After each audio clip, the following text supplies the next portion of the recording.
Bagai, who is joining us here on the broadcast. Chairman Nephrons there. Thank you very much, Dr. Bagai, for taking out your time. First up, I would also want to talk about the Covaxin trials that will begin shortly. But also, if you would want to give a word on the current scenario with the WHO and the clarification that is now being given by the Indian government so far, saying that the Indian variant has not been termed anywhere in the WHO report. It clearly mentions a double mutant variant called B1617. It will be wrong to call it as the Indian variant. Okay, so just very quickly about the variants. There are lots of mutations which have taken place. There are more than 12,700 mutations which have been documented worldwide. And for some reason, colloquially, certain countries' names are getting stuck. So it's a UK variant, South African variant, Brazil variant, which is a P1 variant, Kent variant, Californian variant, Ohio variant, and so on. But first and foremost, the B1617 is actually not a double mutant because it has 7 mutations. And there's another one which very quickly the social media internationally was labeling as the West Bengal variant, which was a triple variant. And actually, that's not a triple variant. That actually has 16 mutations. So giving a country's name and a state's name is foolhardy. We should go by the genomic code. If it is B1617, and that's what it is. There are 3 different subtypes of this, and 617 type 2 is the commonest which is being seen worldwide. So I think the genomic sequencing gives us a code, it gives us a location, and it gives us an exact allele base where the mutation has taken place, the substitution or deletion. It has nothing to do with the country, and it has nothing to do with a particular state. So I agree with the Indian government stand. Let's not keep labeling it. It gives different connotations.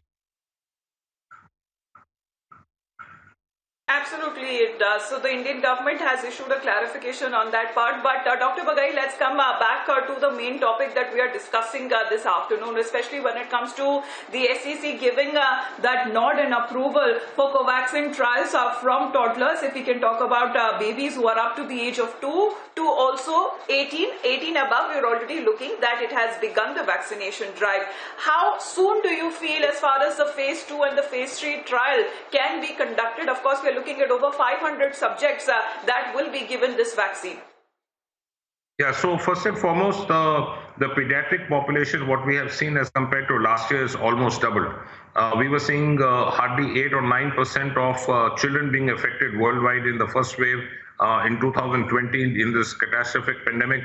This year, the CDC data, which has come out yesterday morning, it has shown a 22% global load. So it's clearly doubled. There are also certain pockets in US and in Canada where the percentage, especially in educational and cluster population where there are schools and colleges, as much as up to 73% pediatrics being involved. Therefore, the children obviously need protection. They are completely vulnerable. They carry the same viral load. In fact, in a small place like a classroom, they can transmit the infection 16 to 17 times more than adults. They are also vulnerable because of various genetic and scientific reasons in which there is the interplay between the interferons and the interleukins, which were protecting them last year, and the B-cell clonal switch, which was protecting them last year. This year, it is not. So obviously, they need protection. Pfizer and Moderna have both been approved from 12 to 18, which is a great welcome move in US. I think that happened last night. And these trials, which are protecting from 2 years up to 18, is excellent news. It's much needed. I think children are as vulnerable and they need to be protected. At some point of time, they will have to go back to the schools and colleges. The trials would take anywhere between 3 to 4 months. Dr. Bagai, if you can help us understand as far as the Covaxin phase 2 and phase 3 trials is concerned, the safety of the vaccine, the immunogenicity of the vaccine and the reactogenicity of the vaccine. Do you feel that it will react differently as far as the young children, toddlers are concerned? I think you will get a very, very good safety profile because this is what has been shown even on the international data. Although the platforms of the vaccines are different, so it will not be appropriate to compare the 2 different platforms of the vaccine. The mRNA technology and the adenovector-based technology, which is in India, are 2 separate ball games. But having said that, children have a lot of naive T cells. That means malleable T cells, and they show a very good, robust B cell and T cell response. So knowing the Covaxin platform, which is boosting both the B cell and the T cell arm, I have every reason to believe that you'll get a very, very good safety profile, excellent immunogenicity, and a good reactive part to it. I'm quite certain that by the second half of this year, we should have most of the children being enrolled for this. It is extremely important because children can become a reservoir. They can then carry the infection, then transmit it back home, give it to the parents and then to the grandparents. So we know there is enough data that 2%, they are now called as super silent spreaders, the triple S. 2% of the population in a cluster can give 98% infection. So it is not 20% last year's understanding giving 80% infection. Now it's only 2%.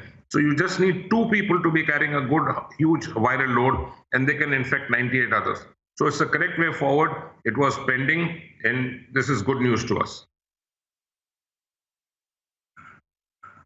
Dr. Bagai, you mentioned that if possible, can be ready by the end of this year. But what also the possibilities are being saying for the end of this year is the oncoming of the third wave. India itself is preparing to tackle with the challenge of the third wave itself. But Dr. Bagai, are you looking at the pattern that's been happening? First wave, can we see that majorly was affected to the adults, to all the senior citizens? The second wave was all about the youth who had primarily been the one who had got infected the most. Will the third wave be about adolescents and children who are younger than 12 age? Just seeing the trend of this pandemic as comparing last year to this year now, and seeing the type of immunogenicity changes which are taking place either in the virus or in the host cell. There's a huge amount of research which is bursting out almost on a daily basis. I have every reason to believe that children will be hugely affected in the third wave. But having said that, you can avoid the third wave altogether if you are very aggressive in our vaccination. We still have time. We have the full month of May, June, July, and August. I don't think this wave will, if at all the surge comes, will come before August, September, October. So I think we still have another 3.5, 4 months. This is precious time. If we push this on a war footing, even if the surge comes, it will be a lot blunted. And if we can manage to immunize a large portion of children who at some point of time have to go back to the educational institutions, we may see a very mild disease. We may blunten the attack of the wave in a very large, significant portion. Dr. Bagai, are you seeing too much dependability on just one vaccine? Because this is just Covaxin by Bharat Biotech that we are talking about, where phase 2 and phase 3 clinical trials will begin. But taking a lead from also the Pfizer company that you had mentioned, the Pfizer vaccine that will now be administered to all who are above the age of 12. Already in the US, it is open to all citizens who are above the age of 16. Do you believe that India is taking that lead? But also, will there be too much dependability on just one vaccine, sir? I've been saying this from day one, in fact, end of last year, that two platforms of vaccinations can never suffice for a very vast and wide country like India. Whatever be the production, it's sheer arithmetics. The arithmetic numbers state that we have to give vaccines to 60 to 65 crore people out of 138 and give it twice. So we need about 120 injections, 120 crore injections. Obviously, each plant, each manufacturing unit is going to have a limitation in terms of production and supply. Point number two, we need 4 or 5 platforms. So we know that J&J is already being used overseas. We should allow them to come in. Pfizer has already applied. I think we should allow them to come in. Sputnik and consignments have already come in. They were working with a unit in Hyderabad. They are already here in India. So I think 4 platforms is what we should be looking at, 4 or 5. And Zydus Cadila also in the next 2 months, they are destined to actually come in. So more number of vaccines. It doesn't matter at this stage where they're coming from. It doesn't matter what technology platform they're using. As long as they are safe and the vaccine efficacy in clinical trials is more than 55-60%, they are good to go.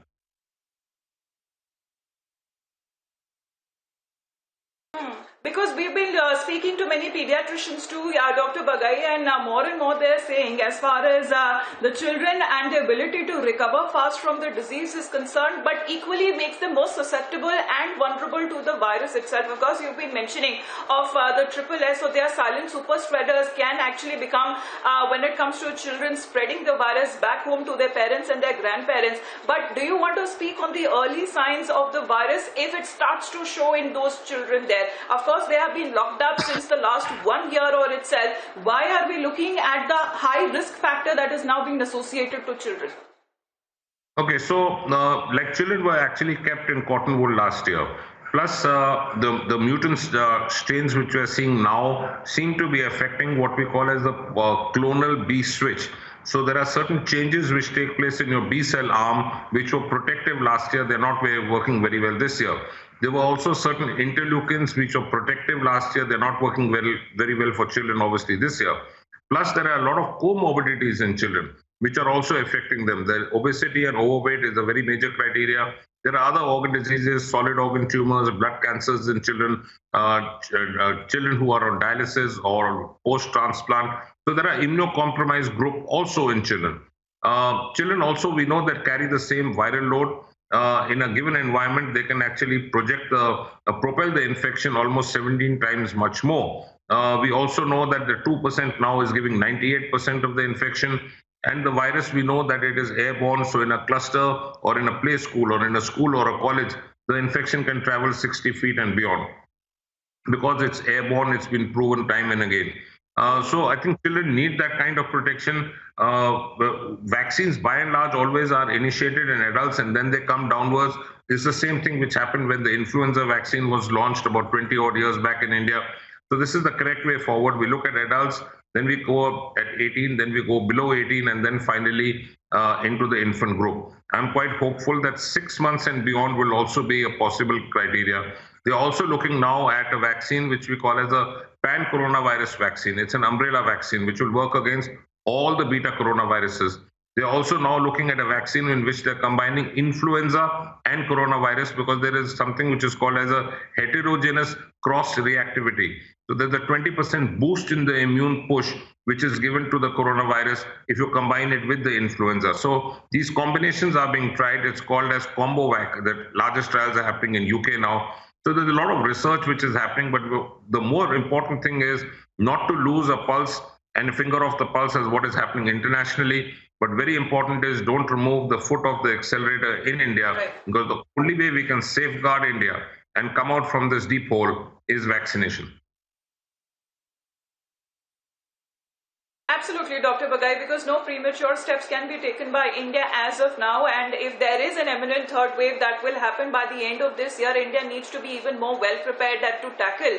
Even we are in the midst of the second wave. Last question to you, Dr. Bagai, because do you believe that vaccinating all of them who are above the age of 12 to say till 18 that we are looking at, do you believe that this would be a game changer for India? Because we're looking at this large amount of population that India has is of youngsters and adolescents, but also to be noted on the facts are many of those children, do you believe that can be asymptomatic and can in turn be inadvertent transmitters of the virus? How do we actually point to that? Yeah, so it's very important in science, that is what we go by data. There is nothing which is because I say or because someone says. We know that 60-65% of children are asymptomatic carriers. We also know that they carry the same viral load. We also know that they play in huddles, they're going to go back to play schools, they will be in sports arenas where this infection travels. We also know that in children it's sometimes difficult to control their volume of decibel, their speaking, their singing, their speech, their shouting, playing with each other. They transmit the infection even more. We also know that 36% of Indian population is below the age of 18 and almost 45% is below the age of 20-25. So India is one amongst the youngest countries. So obviously, we have to protect that population, which is the largest chunk too. The vulnerables above 65, yes. The frontline workers, yes. The police personnel and all the other people who have been fighting this pandemic, including the armed forces, yes. But children also need that level of protection, and it's a hugely welcome step. It's going to take a few months before this actually comes into India for clinical use. But in the meantime, we have international vaccines which have now been approved for children. And my request to the government is to get them in as quickly as possible. Absolutely, because time is of the essence here that we are looking at, especially inoculating the mammoth chunk of our population so far. Thank you very much, Dr. Bagai, for taking out your time and helping us understand the current situation. And of course, Covaxin, now that will be beginning its phase 2 and phase 3 trials for all who are above the age of 2 to 18. Thank you very much, sir. My pleasure.